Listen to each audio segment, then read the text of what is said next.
Voilà, bonjour. Je vais faire juste une petite intervention par rapport en effet, cette semaine fut riche en émotions et en surprises en ce qui concerne les actualités concernant la RDC et notamment en dernière en date l'annonce de hier de la libération, l'acquittement de Jean-Pierre Bemba Ngombo. Et voilà, en majorité, le peuple s'est réjoui de cette annonce, de cet acquittement et donc de la libération la semaine prochaine, jeudi, de Jean-Pierre Bemba.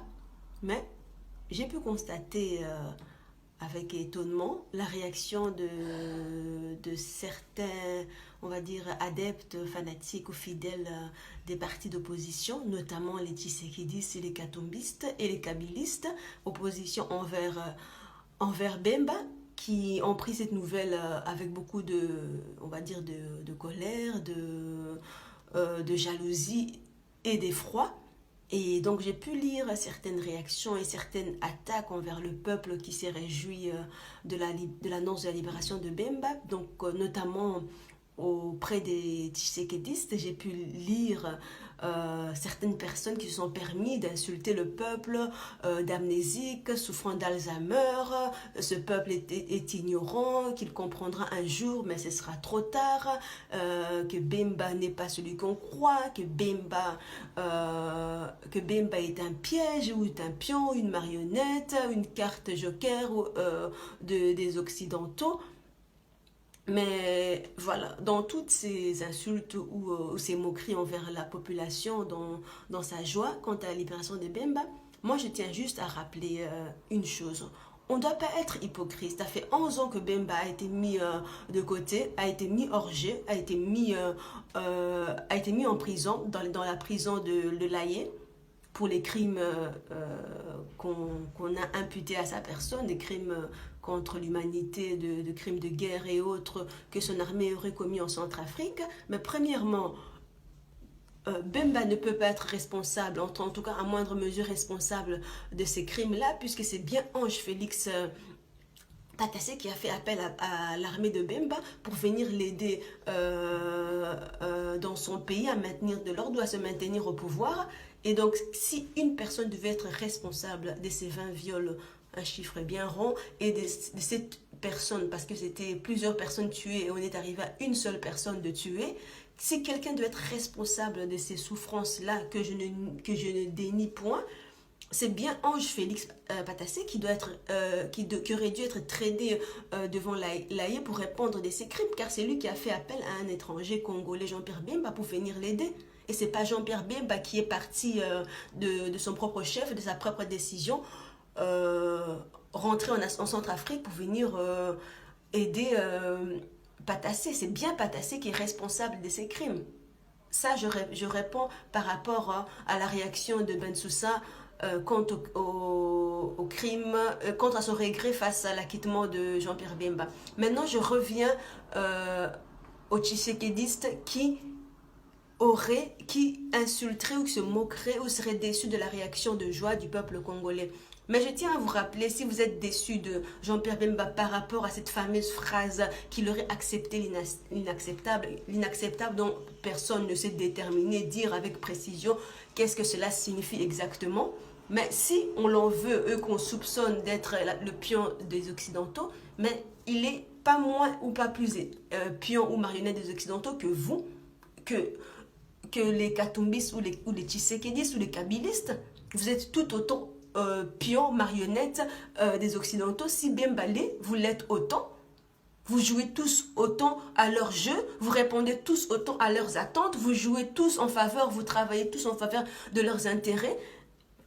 Donc ne venez pas jeter la pierre d'achoppement, ne venez pas regarder la paille qui est dans l'œil de Bemba. Regardez-vous d'abord, vous premièrement, vous avez eu 10 ans l'absence de Bemba pour faire la différence, pour vous imposer comme homme fort de l'opposition, pour pouvoir imposer un état de droit, pour pouvoir instaurer la démocratie en RDC. Vous n'avez rien fait, vous avez au contraire, quand en 2016 c'était le moment charnière qui présageait la chute de Kabila, avec le soulèvement populaire qui se présageait en 2016, le 19 décembre 2016. C'est bien vous, opposition avec UDPS en tête, qui avez demandé au peuple congolais de ne pas aller dans la rue, de laisser le dialogue se faire. Ce dialogue qui a conduit notamment au glissement, ou bien qui a prolongé le glissement de Kabila. C'est bien deux leaders de l'UDPS qui ont permis les glissements de Kabila avec le dialogue de l'OIA et le dialogue de la Cinco.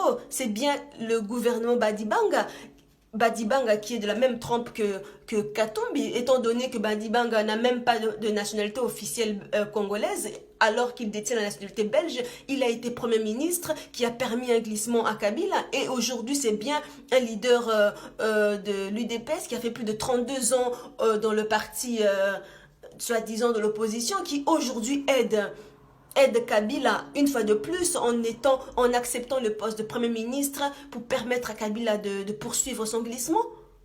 Donc si quelqu'un est à plaindre pendant ces 10 ans d'absence où Bemba a été mis hors jeu, et pendant ces 10 ans où Bemba n'était pas en selle, c'est bien à vous, opposition, qu'on doit jeter la pierre d'achoppement. C'est bien à vous, c'est votre jugement qu'on doit faire aujourd'hui, pas le jugement de Jean-Pierre Bemba. Jean-Pierre Bemba est mis en selle aujourd'hui, et beaucoup sont déçus parce qu'ils voient leur probabilité de chance de voir leur leader devenir président chuter ou être réduit à zéro. Mais il faut vous en vouloir à vous. Vous avez eu 10 ans pour vous imposer, 10 ans, l'opposition a eu 10 ans pendant l'absence de Bemba pour se mettre d'accord, pour faire qu'un seul homme. Vous en étiez incapable.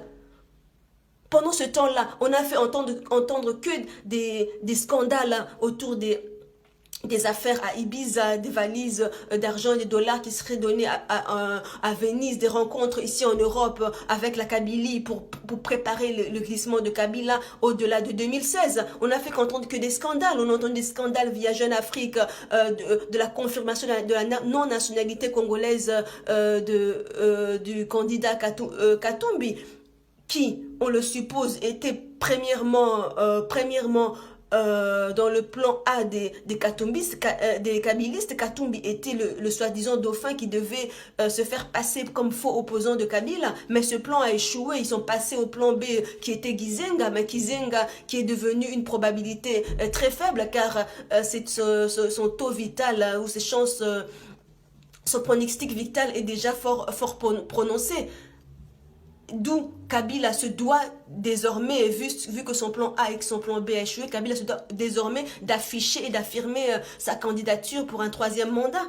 Mais tout ce jeu, tout ce temps, toute cette médiocrité et le fait que le peuple congolais a été ridiculisé devant le monde durant ces derniers mois, durant ces dernières années, c'est à cause de la Kabylie et c'est à cause de l'opposition que ces termes de médiocres sont sortis. C'est bien vous qui nous avez fait autant honte. C'est bien vous qui avez poussé Mosengo à sortir de son rôle et intervenir, à sortir de son rôle, parce que pour moi il n'est pas sorti de son rôle, il a joué pleinement son rôle, d'intervenir dans le jeu politique.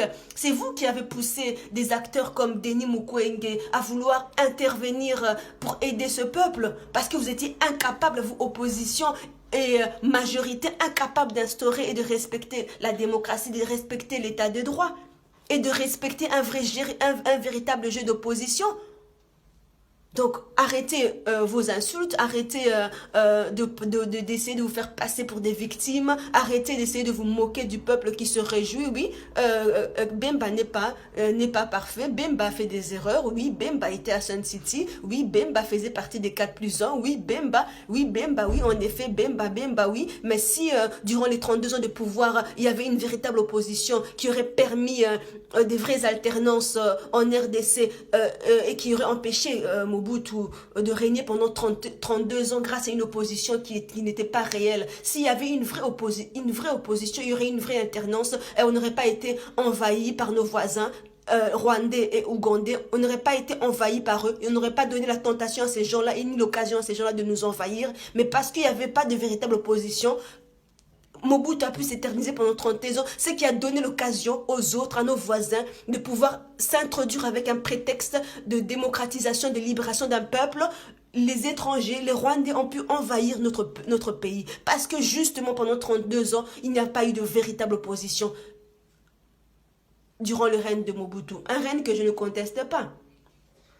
Parce que si on doit parler du règne de Mobutu, moi, dans l'ensemble du règne de Mobutu, je dirais que non, Mobutu a fait du très bon travail à 70% et 30% à la fin. C'était malheureusement du mauvais travail dû à son entourage, qui n'était pas un entourage fiable et qui était un entourage de traîtres, du général Mayele, plein de personnalités qui ont trahi Mobutu,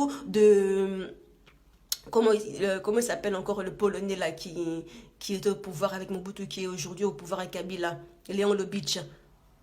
Ce traître qui est parti avec 600 millions de dollars, qui devait servir à acheter des armes et des équipements pour l'armée, et qui a volé, oui, qui a pris cet argent, qui s'est enfoui avec cet argent, et avec Louis Michel dans le pays voisin, au Congo-Brazza. S'il n'y avait pas eu ces traîtres-là autour de Mobutu, peut-être que non, peut-être que ce pays ne serait pas aujourd'hui envahi par un petit voisin qui est le Rwanda, et que peut-être qu'aujourd'hui on ne serait pas la risée du monde s'il y avait une véritable opposition en RDC durant les 32 ans de Mobutu. Donc s'il y a quelqu'un à en vouloir lapider, c'est bien vous d'abord premièrement.